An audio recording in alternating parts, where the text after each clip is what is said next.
So my name's Barbara Rachelson, and I live in Burlington. And I have two jobs. One is I'm the director at LUND and have been here since 1997. And I am in my second term as a state representative.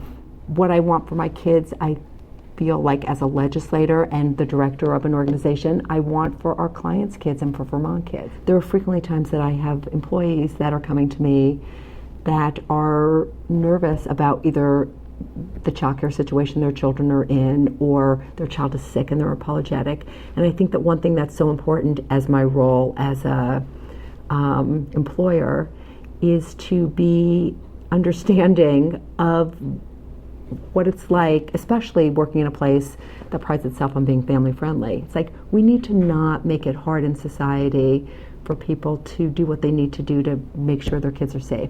There's nothing worse than leaving your child at child care when they're screaming their heads off and you can't stay and hide and make sure you don't hear them screaming anymore before you go off to work, and you're sick all day worrying about your kid. And so employees can't do their job if they don't feel like their kids are getting what they need. It's also making sure that I practice what I preach in both my employer role, which is the one that's harder to preach, although not really, but the hardest, and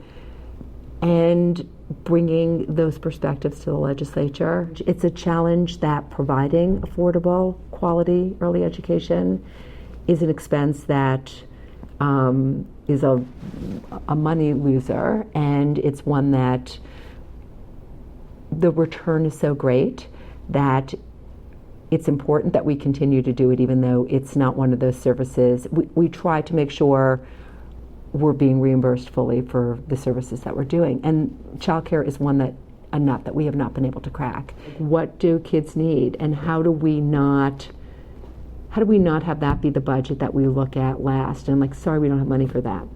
They're a precious commodity, just like the water, our environment, the mountains. Let's take care of them. Let's not make that they get the scraps at the end, they're only kids.